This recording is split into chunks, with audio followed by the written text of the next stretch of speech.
somewhere else, I chose to focus my project on the factors influencing immigrant assimilation and the potential influence that they can produce. I'll begin by introducing four of my sources, opting not to include the rest simply because of time limitations. My first source is called The Golden Mountain, the autobiography of a Korean immigrant, 1895 through 1960, written by Ursuk Emson Char and Wayne Patterson. This provides an excellent example of the benefits an established immigrant network can provide even the most indefensible immigrant, in this case a 10-year-old boy. Char was benefited by acts of kindness at vital times in his early immigrant life, which gave him the opportunity to continue his education and assimilation. Second source is called Immigrant Experiences, Personal Narrative and Psychological Analysis. It's written by Paul H. Elovitz and Charlotte Kahn, and is a collection of 12 essays written by psychologists or psychotherapists who themselves have been voluntary immigrants. The 12 papers provide a first-hand account of the experiences and effects of immigration on the individual author, all examined through a psychological approach. Of the 12 essays, 4 provide to be vital for my research, each providing an interpretation of their personal experiences as applied to a more macro scale of immigration. My third source is called Barrio Boy, written by Ernesto Galarza and Ilan Stavins. It's the autobiography of Ernesto, who immigrated to the U.S. from Mexico with his mother and 2 uncles in the early part of the 20th century. The experience Ernie had growing up as a Mexican-American immigrant in California, the story millions of current Californians and Americans can relate to. I did interview my father as my fourth source. He immigrated into the United States illegally beginning in the early 1960s. His story was ultimately an example of successful assimilation, becoming a naturalized citizen, along with my mother, in 1994.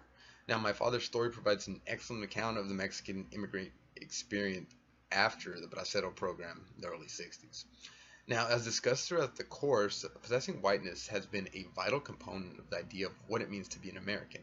Whiteness has also been a key factor in the legacy of American immigration, determining the acceptance of new or different ethnic groups into American society. Now, though the whiteness distinction is somewhat based on physical complexion, the degrees of whiteness certain groups have been viewed as possessing have changed over time.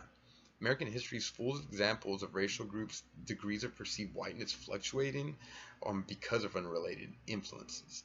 An example that was recently brought up in a lecture was that of Italians and Eastern Europeans gaining greater acceptance and essentially being viewed as white after their service to the U.S. in World War II. Now, another key factor in the legacy of American immigration mentioned throughout the course and in my research is the opinion that certain ethnic groups do not have the ability to assimilate into American culture. This idea is influenced by levels of perceived whiteness that the group in question possesses and has been the base of recurring complaints and position held by anti-immigration supporters, nativists, and in some cases the majority of the American population. Now, many holding this opinion believe that certain groups are far too different culturally, religiously, and sometimes even linguistically to realistically assimilate into the culture and become truly American.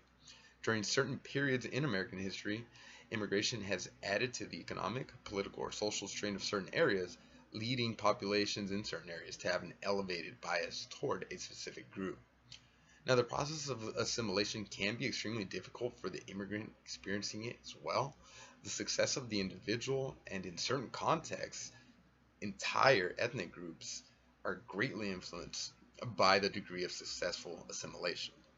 Now, during my research, I came across the work of Dr. Nobuko Yoshizawa Meters, who is a Japanese-American psychoanalyst and retired psychotherapist that immigrated to the U.S. as a college student.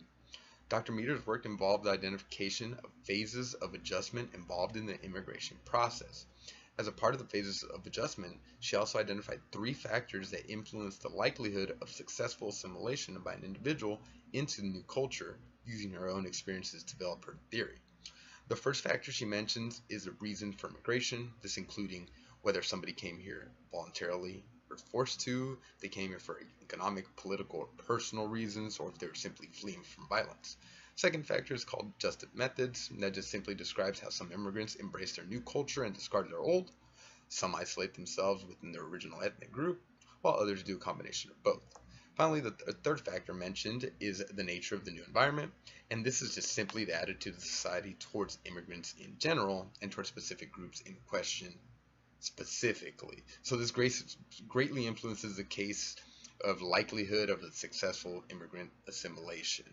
Now, I would argue that addressing these three factors identified by Dr. Meters could lead to the development of methods to overcome the key issue of perceived inability of a group to assimilate into the American culture. Overcoming this key issue may influence the key issue of perceived whiteness, leading for greater levels of assimilation. Now, during my research, I was also able to identify 6 stages that roughly divide the process of immigrant becoming assimilated into American culture. This first step in the assimilation process can be found in the decision to immigrate. The reason immigrants ultimately choose to leave their country of origin are as diverse as the groups immigrating into the U.S. themselves. One common trait that can be argued to be possessed by every immigrant who chooses the U.S. as their prospective future home is the desire to be part of the United States in some sort of capacity. Now, this idea aligns with a central figure of the United States and American society, which is wanting to be an American is a huge part of actually being an American. Now, this idea is illustrated with naturalized citizens having to swear allegiance to the U.S. and reject ties with their own country of origin. This also is based on the fact that our democratic freedoms allow us to separate from the U.S. whenever we choose. The decision to immigrate to the U.S. must be based on some sort of motivation or attraction provided by the country. If not, the individual would simply choose to stay home or go somewhere else. Once the final decision is made, the process of becoming an American has begun. Now, as far as a whole in the class, my ideas concerning immigration have changed dramatically since the video introduction to Simon. The biggest change I've noticed in myself is I no longer have the misconception of American immigration just being simple, being based on simple behaviors demonstrated by people just simply reacting to an influx of different people. The legacy of exclusion is a good topic to illustrate my point. The practice of exclusion has been, and currently is, and to at least a certain degree will likely always be a part of American immigration. Exclusion has been a mechanism often utilized to combat change in the attempt to maintain a specific type of American society. While I personally do not agree with the practice and the methods of exclusion, a better understanding of the history of immigration and the context of certain situations has allowed me to empathize with opposing views and has also allowed me to view some of the valid points present in the arguments. Now, that being said, as mentioned in the lecture last week, the idea of exclusion runs counter to the concepts of equality, freedom, and natural rights that form the foundation of American culture and our system of government. The tension caused by these two forces is evident in contemporary American politics, often associated with the topic of immigration.